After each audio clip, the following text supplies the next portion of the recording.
Hi, I'm Reinhard. I run a self-improvement site called everydaysystems.com. 5 years ago, I had all the usual self-improvement problems. I was fat, I smoked, I drank too much, I exercised too little, and I diddled away all my free time in front of the computer. Low self-esteem, that is one problem I guess I didn't really have, beyond what can be expected of a fat, slothful drunk who wastes all his time. So, I came up with a bunch of simple, common sense self-improvement systems to fix these problems, and they worked. I solved my problems. So I put the systems up on the web. I thought they'd be interesting just as a personal record, what I did, what one guy did. But people took these idiosyncratic, personal, and admittedly kind of crazy-sounding systems and applied them to their own problems successfully. Even more successfully than I had in some cases, because their problems were bigger to start with. Just a little disclaimer before I continue. I am not a health professional of any kind. I'm a computer programmer with degrees in English literature and library science. Please be skeptical about whatever I tell you and consult your doctor if you have any doubts. If you don't have any doubts, ask your doctor whether maybe you should. Do not sue me. Legally speaking, this is entertainment. Okay, so why didn't I use some existing off-the-shelf self-improvement system instead of rolling my own? There are a ton of commercial self-help systems for diet and exercise and everything else. Why didn't I just use one of them? In computer programming, you always want to see if there's a pre-existing solution to your problem before reinventing the wheel. That's a cardinal no-no. You don't want to waste time working on solved problems. The problem with commercial self-help systems is that they made me feel like a sucker.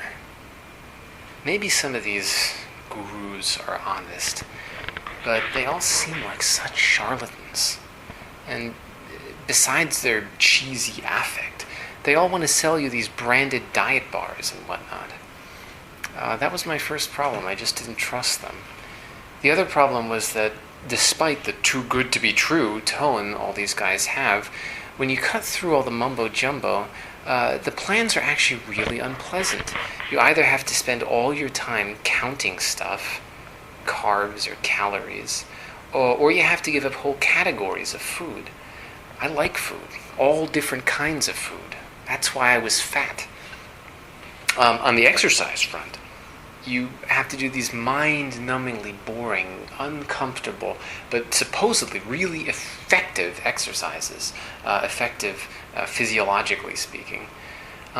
Maybe some of this stuff could have worked, if I could have forced myself to do it. I'm not disputing that. I'm not even interested in that, because I knew I wouldn't be able to make myself do it, because it was just too unpleasant. Maybe for a month I could stick it out, maybe even for a year, but no way for a lifetime. And that's what you want, right? You don't want to go back to being fat after a year. If you can't see yourself doing a diet or exercise program for the rest of your life, why bother starting? It's a waste of time and will, and physically bad for you too. Yo-yo dieting is supposed to be terrible. If it seemed like one of these systems was really working for lots of people, maybe I'd have gotten over my reservations and given one of them a try.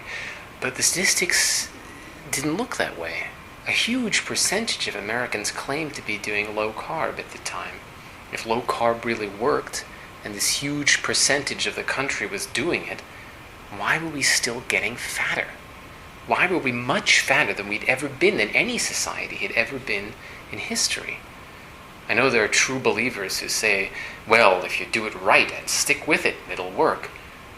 But if almost no one manages to do it right or stick with it, why should I be any different? It's like communism. People say, well, Stalin, Mao, and Pol Pot didn't get it quite right. Let's give it another try. It's crazy. So the off-the-shelf solutions weren't attractive. How was I going to do it differently? Well, the systems, for one thing, focus on the internal, not the external. I mean, not on the physical properties of certain foods or exercise and movements, but on the much harder problem of how to get myself to do them, to behave differently. And that means a few things. The systems need to be painless, so I don't hate doing them.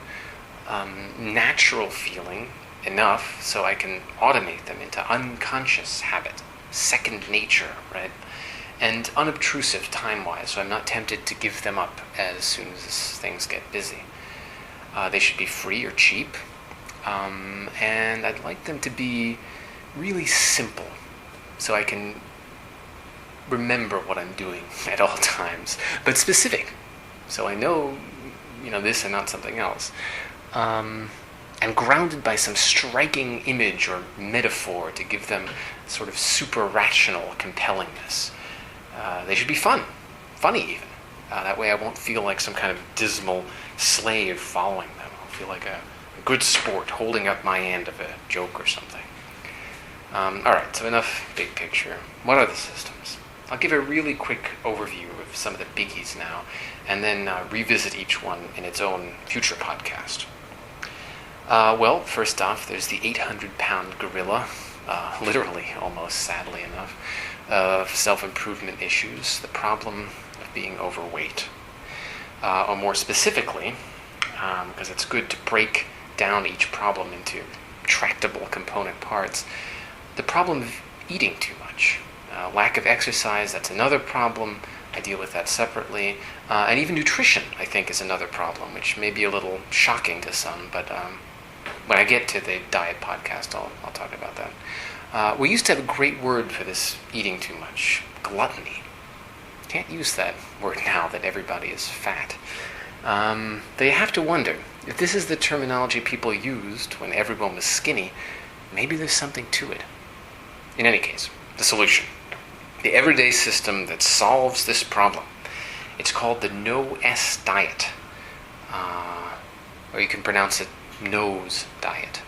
Plural of the word no, not nose on your face. It's sort of a pun you'll see in a minute, so you can pick out what aspect you want to emphasize. The No-S diet.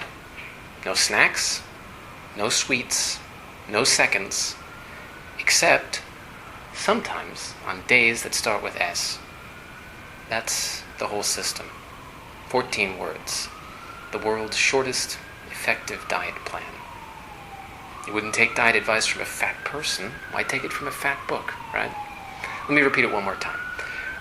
The No-S diet, no snacks, no sweets, no seconds, except sometimes on days that start with S. And No-S is effective. Don't eat too much. It's shorter, just 4 words, but it isn't effective. I lost over 40 pounds on No-S and have kept it off for almost 5 years now, and no yo-yoing. Other people on the No-S bulletin board have lost even more weight than this. I do have a few more words to say than these 14 about No-S, but I'll save that for a future podcast. If you're antsy to learn more now, go to nosediet.com, nosdiet.com, no spaces, no hyphens, or everydaysystems.com. This is all completely free information, and I go on forever, so there's a lot more there. Or you can just wait for the podcast. Another big problem is lack of exercise, or as we used to say when we weren't so given to it, sloth. It's such a big problem that I've got 2 systems for dealing with it. Urban Ranger, an inspirational metaphor, kind of role-playing almost, to get you walking, purposefully walking. Purposeful is key here. And the second system is called Shovel Glove. This is a workout that involves taking a sledgehammer and wrapping an old sweater around it to keep it from sort of dinging up the floor or killing your cat or something, and mimicking the movements of farmers, coal miners, and other traditional manual laborers for 14 minutes every weekday. And yes, 14 is a significant number, which I'll be delighted to tell you about in the Shovel Glove podcast. So what kind of movements? Shoveling movements, tree chopping movements, butter churning movements, fence post driving movements, and a bunch more. I'll get into the details later. The rationale behind Shovel Glove is that by doing movements that mimic real-life activities, for one thing, you exercise muscles that you might actually want to use in real life. It's not just cosmetic pretty boy muscles. God forbid you should actually have to shovel snow or something. Shovel Glove prepares you for this. But also, more importantly, these movements are fun. These are movements our ancestors have done, more or less, for thousands of years, and our bodies like doing them. It's a kind of communion with our laboring ancestors. And it's fun, it's play, you're pretending, it gives your imagination something to work with. Your mind isn't trapped in this totally uninspired, brainless, physical prison of an activity. It may be less physiologically efficient than some contrived gym movement that hits, one muscle really hard, but because you can really get into the workout, because your mind has something to do, you stand a much better chance of actually doing it. And the fact that you enjoy it is worth something in itself, I think. You do it, you like doing it, so you do it. It's win-win. Another problem is alcohol. I'm not going to say alcoholism. It's more than an everyday problem, and please look somewhere else for a solution to that. I don't want to be the slightest bit responsible for advising you on a problem of that magnitude. I'm talking here about occasional binge drinking. If you have this problem, most of the time you're fine, but every now and then you find yourself smashed and in deep, humiliating trouble. Perhaps national newsworthy trouble. This is actually a pretty topical issue at the moment, I guess. Moderate drinking, on the other hand, is supposed to be ridiculously good for you, and incidentally, a great pleasure. How does a non-alcoholic, who is nevertheless given to occasional disastrous binges, navigate this? That was me. How do you get your resveratrol and joie de vivre and whatnot with reasonable assurance that you're not going to wind up puking your guts out in the back of a squad car? Easy. The system is glass ceiling. A 2-drink-a-day absolute maximum. No more than 2 glasses a day. That's your ceiling. Yes, there's fudge room, but not enough fudge room to find yourself insulting female police officers or indulging paranoid anti-Semitic fantasies. Last problem I'm going to mention today is distraction management. We aimlessly surf the web or listen to all kinds of crazy podcasts when we should be doing something else. Perhaps you're doing this right now. Then we complain that we don't have time to do what we really want to do. This is a much more difficult problem to deal with than it seems, but I chip away at it a bit with a system called Weekend Luddite. Or Luddite. I actually have no idea how to pronounce that. The original Luddites were textile workers who smashed the machines that were putting them out of work in, I think it was 19th century England. Weekend Luddites are a little more moderate. We don't smash machines. We just avoid them, and only on weekends. And only machines that we find are wasting our time.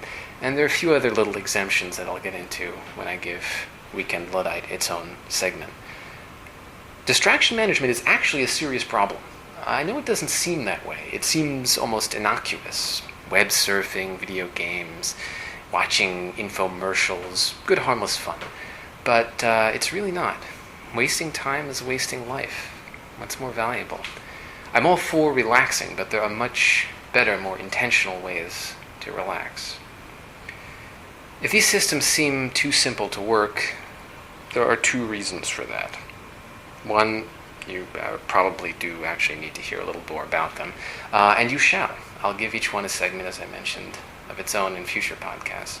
Or go to everydaysystems.com. But the other reason they sound so simple is they really are so simple. And that's an advantage. That's why they're powerful. Simple isn't necessarily good, but complexity isn't necessarily good either. It's, in fact, sort of an evil. It's sometimes a necessary evil.